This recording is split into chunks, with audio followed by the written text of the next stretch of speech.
Okay, guys, thank you for coming with us today. Our presentation is called Knowing Yourself, and it will be given by the action Alicia, the multitasking Mohammed, the beneficent Bennett, the likable Lydia, and myself, Loreli or Lolo the Late, which is not a good quality to be late, but I know that it's something I recognize about myself. Moving on, this is our table of contents. We're going to start off with an introduction, moving on to leadership paradigms, how failures offer opportunities. Fourth, learning to lead through crucibles. Fifth, leadership values. And lastly, how leadership can be incorporated into occupational therapy. Starting off with our introduction, learning to be humanistic, empathetic leaders. One key quality a good leader should possess is continually striving to learn more about themselves by setting the time aside for self-reflection. These type of leaders engage in introspection and humbly ask others for feedback about themselves. In the process of learning about themselves, they can continually revisit their values and decide whether their actions have aligned with their intentions. In evaluating themselves, they seek to deepen their integrity and to experience themselves as the whole and integrated human being they were designed to be. Once a sense of humanistic and empathetic leadership has been achieved, they engage others to join in as a common and shared purpose. Next, we will go over leadership paradigms. So we're going to look at old and new paradigms. And of course, the reason why we have new paradigms is because the old ones didn't work or no longer work. World leaders have a unique position in displaying public failure. Their faults force leadership and the public to re-examine what successful leadership does and does not look like. In other words, when we need a call for a new framework. Examples of significant social shifts that have taken place include women in leadership, perceptions of Russia as an ally of the US, believing that all Americans are entitled to civil rights, the legalization of gay marriage, and voting privileges bestowed upon all US citizens, regardless of race, ethnicity, and/or sexual orientation. As we move on to new paradigms, we know that more shifts are still needed. Ones that provide a context for leaders to understand that their responsibility to lead includes transforming economic, social, and political conditions. We need leaders in positions of power to accept their agency and to use it. The goal for leadership worldwide is to become humanistic, empathetic leaders. We know that leaders who know themselves cannot possibly commit atrocities against another human. This would not be empathetic, which once more drives home the importance of knowing oneself. And next, I'm going to pass it on to Alicia. Thank you, Lolo. And now I'll talk about failures offering opportunities. So among the defining qualities of leaders are their adaptive capacity, their resilience, and their acceptance of failure as a natural part of life. True leaders embrace mistakes and think of them as trials and errors, glitches, hashes or miscues, false starts or wrong turns. They do not view failure as terminal, and they actually look forward to identifying mistakes, believing that if they do not make them, then they are not taking enough risk to find the best solution, or not giving it their all, or not being courageous enough to take the blame when things go wrong. The same is true of all leaders. If they lose their focus on reaching their goals and instead they obsess over not failing, they will inevitably fail. For many of us, the word failure carries a sense of finality and discouragement. But for most successful leaders, failure can be a chance for a new beginning and a springboard of personal hope. And now I'll share a video describing a couple of important leaders in their industry experiencing failures and then experiencing success, using it as an opportunity for success. I want you to know that failure can be your best friend. I mean, think about it. The greatest successes in the world are people who often had so much pain from a failure that it drove them to much greater success.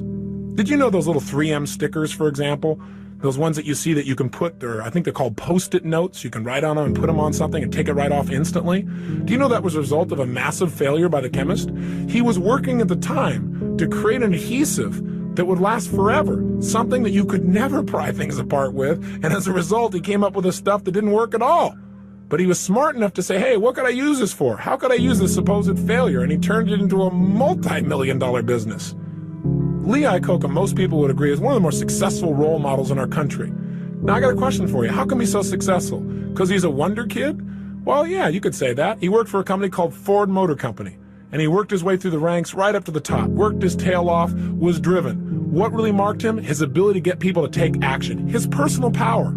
He developed skill because he was willing to try almost anything. He wouldn't accept no for an answer. But you know what? He had a little run-in with a guy by the name of Ford, and he fired him. And it burned him pretty good. Now, I got a question for you. Do you think when this company named Chrysler came by and they looked like for sure there was no way they could be turned around, do you think if he hadn't been fired by Ford that he would have taken it? You might say, oh, of course he would. That's the way Lee is. Well, I don't know. According to his wife, she said at the time, he said, honey, I don't think anybody could turn this thing around. She said, boy, well, I bet Mr. Ford will be real happy to hear that. That's all it took. He was so angry from the pain and failure of his past, quote unquote failure, that he was going to show him that it wasn't his failure, that Mr. Ford made the mistake. Another company that's mentioned, IBM. It all started because a guy by the name of Tom Watson, who worked for a competing company called NCR, got fired by the CEO there also. He got so mad, he said, I'm going to develop a company that will dwarf yours someday. See, welcome frustration. I got to tell you something. When I get frustrated, I've learned to get excited. I've learned to literally condition myself so that frustration creates excitement. You know why? Because when I'm frustrated, I know I'm about to have a breakthrough. It means my brain is searching. If I get confused about something, instead of going, I'll never learn this, my response to that is, hey, I'm about to learn something. Because my brain is searching for a new answer. And if it keeps searching, it's going to come up with one. I believe the emotions that many of us consider negative, like frustration and rejection and pain, can be our greatest friends because they can drive us to success. You know what? Listen, when people succeed, they tend to party. When they fail, they tend to ponder. Now, the pondering, many times we create our greatest successes in life. Just remember, it's impossible to fail. If you try something and it doesn't work, just try something else and learn something from what you just did. As long as you learn something, you've succeeded.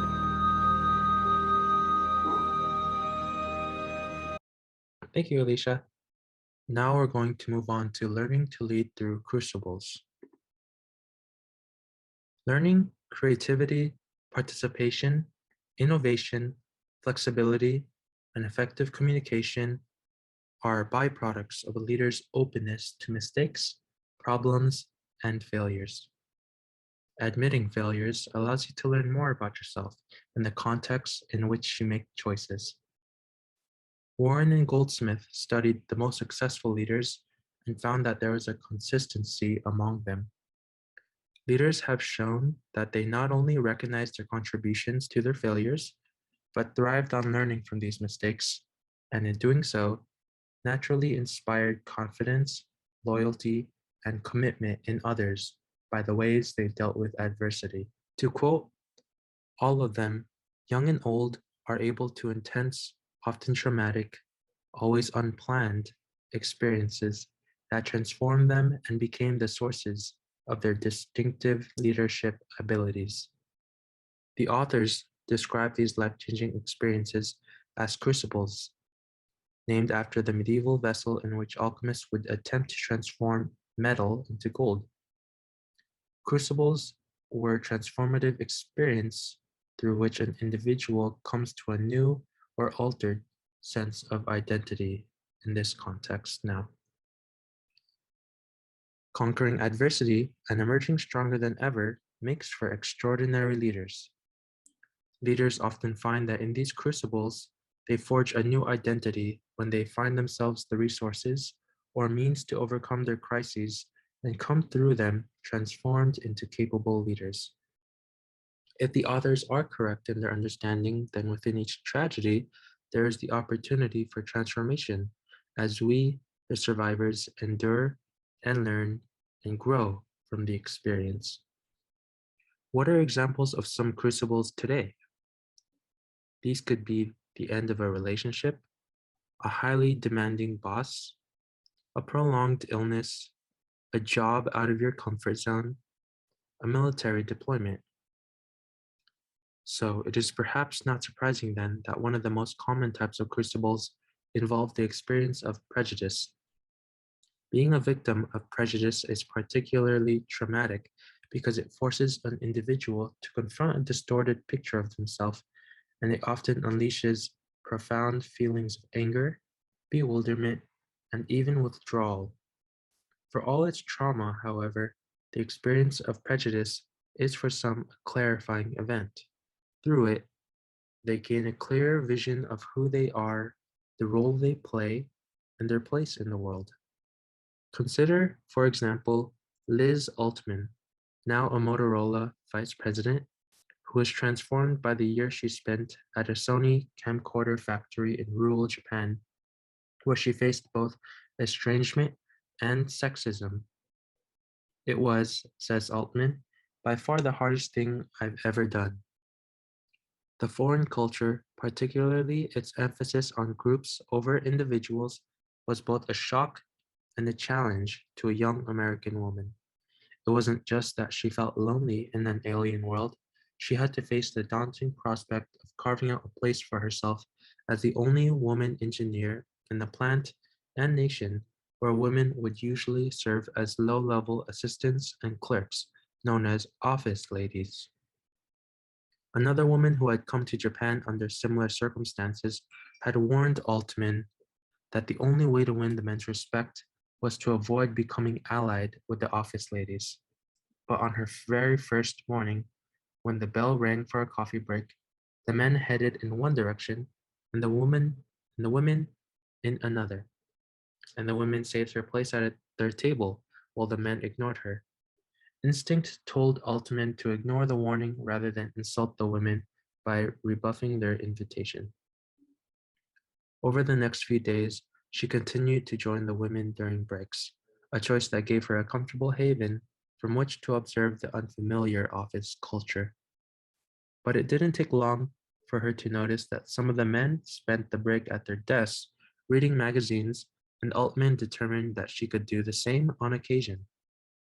Finally, after paying close attention to the conversations around her, she learned that several of the men were interested in mountain biking. Because Altman wanted to buy a mountain bike, she approached them for advice. Thus, over time, she established herself as something of a free agent, sometimes sitting with the women and other times engaging with the men. And as it happened, one of the women she'd sat with on her very first day, the department secretary, was married to one of the engineers. The secretary took it upon herself to include Altman in social gatherings, a turn of events that probably wouldn't have occurred if Altman had alienated her female coworkers on that first day. Had I just gone to try to break in with the men and not had her as an ally, it would never have happened, she says. Looking back, Altman believes the experience greatly helped her gain a clearer sense of her personal strengths and capabilities, preparing her for other difficult situations. Her tenure in Japan taught her to observe closely and to avoid jumping to conclusions based on cultural assumptions, invaluable skills in her current position at Motorola, where she leads efforts to smooth alliances with other corporate cultures, including those of Motorola's different regional operations. So it is the combination of hardiness and ability to grasp context above all that allows a person to not only survive an ordeal, but to learn from it and to emerge stronger more engaged, and more committed than ever. These attributes allow leaders to grow from their crucibles instead of being destroyed by them, to find opportunity where others might find only despair. This is the stuff of true leadership. And now we will move on to reflecting on life's crucibles. There are 4 points that we can use to reflect on our own crucibles. And the first is overcoming difficulties. We can ask ourselves, what can I draw from my strengths and knowledge to sustain myself and overcome these difficulties? Second, we can ask ourselves, what were the most difficult or threatening experiences you encountered in your life? If you had any crucibles, how did you change them as a result of facing them and overcoming them? Third, in what ways might you use the leadership strengths and talents you developed when you faced your crucibles in the past to more effectively deal with today's challenges? And then the last point, what scars from past experiences remain for you to heal from so that you can become a more effective leader? And now I will pass it on to Mohammed, who will talk about leadership values. Thank you.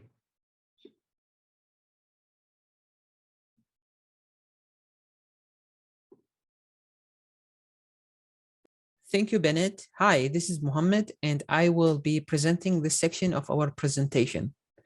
Let's talk about leadership values. We all have different values in our life that we hold near and dear to our heart, and we often use them to guide us when we make important decisions, such as the important decisions we do as leaders. Next are the personal value inspire effective leaders. In chapter 3 of this book, the author introduced an important leadership competency that is mastering the context. This competency includes understanding of the external context, which comprises of the world in which we live in, as well as internal context, which includes the values and the principles that guide your thoughts and actions. Now into the values that the author explains that to be the defining values of a leader. First is a clear communication. Leaders clearly communicate their goals, performance expectations, and feedback to others. The best leaders place a high value on open, honest, and direct communication. They support both individual and team achievements and insist on value-based guidelines that they jointly create for better work results and career advancement. Next is ethical practices. Leaders are committed to living their ethic and values. They reward the ethical and value-based behavior of their colleagues and teach their values by modeling what they believe, as well as by coaching and mentoring others. Next is diversity. Leadership thrives in a workforce that is diverse in race, gender, ethnicity, sexual orientation, age, thinking styles, past experiences, creative ideas, and perspectives. The best leaders are those who learn from rich backgrounds, ideas, contributions, and abilities of a diverse workforce, and actively engage in increasing diversity in the position of power. Ongoing recognition and support. Leaders provide ongoing recognition and empowerment for their teams and individuals who contribute to the success of their joint endeavor. In addition, they acknowledge their own mistakes, they recognize the contributions of others, and assist colleagues in solving problems by offering a broad range of ideas, resources, and motivating encouragements. Next is participatory empowerment. Leaders encourage participation in decision-making, and they share power, authority, and responsibility for outcomes. They do so to improve results, increase satisfaction, and empower others to be successful. Additional values. So leaders have their own unique set of values that may not be apparent to others. For me, my own values that I can add to this presentation is honesty. I value honesty and think I would not be able to clearly communicate with others and understand others' feeling without honesty. And also the second one is respect. So I base all of my interactions and relationships based on respect, because without it, I will be in chaos. And the idea of being you and being authentic when I am communicating with others. I like people to see me the way I am and respect me and be honest when they communicate with me. And with that, I will hand it off to Lydia. So now that we've gotten an idea of various concepts that allow us to better appreciate self-knowledge and what we have to reflect upon as we continue on understanding ourselves through our lifetimes, we're going to go ahead and look at how that applies into occupational therapy practice. So knowing yourself is a skill, and we'll try to break it down into 4 components to reflect upon so that you can understand your own competence in this concept. So first one, knowing your strengths and weaknesses.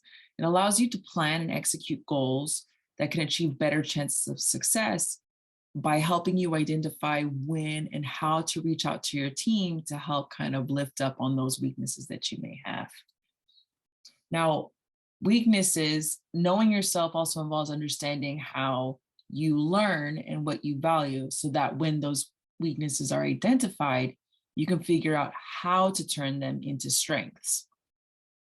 Being reachable, you're welcoming to feedback and you're kind of open to hearing your own voice and the voice of others. So this allows you to see yourself through others' perspectives, and then you can integrate those experiences into understanding more about yourself. Having a humanistic approach to problem solving, so knowing yourself allows you to take a humanistic approach that uses your beliefs and values to come up with solutions that value human well-being, dignity, and growth, which is what we strive for already for our clients. So it's the same when we are leaders as well. Now, knowing yourself and knowing your values helps align you with the competency standards of OT practice to enhance your clinical practice and leadership. And AOTA provides us with key documents that, when combined, feature the values and beliefs of our profession. So let's take a look at some of those competency standards, and I'll kind of not update you, but kind of pinpoint some of those key documents here. So the first one, knowledge, in which we engage, assess, and appraise knowledge required for the roles and responsibilities we take on so that we can meet the diverse needs of our clients and also of the changing healthcare environment. So this includes knowledge of the OT domain and process, which the OTPF4 provides a framework for us to use. Professional reasoning, this helps us make best decisions based on our own expertise, on evidence-based practice, and our clients' needs and experiences in order to provide client-centered evaluations, interventions, and outcome measures. Interpersonal skills help us to develop and maintain relationships with others within our roles as OTs and leaders. We have to use these to communicate effectively and then reflect on feedback as well and engage using our therapeutic use of self that is inclusive, collaborative, and respectful to our clients or community. Performance skills These are skills that we use to demonstrate our ability to align with the art and science of occupational therapy in order to enhance or enable participation.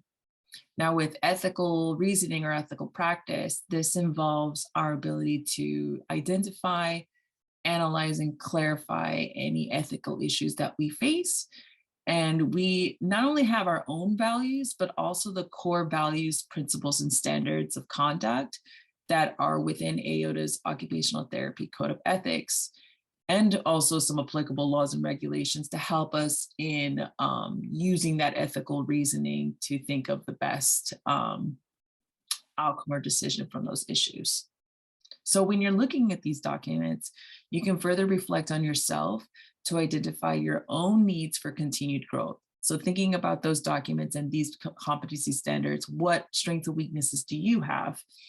And so that way, you can identify those things and then also use these documents to provide a foundation of like principles and commitments from which to anchor yourselves when you're facing adversity. So they kind of just provide you more on that inner voice that tells you what is right to do in your journey, not just as an OT, but also as a leader.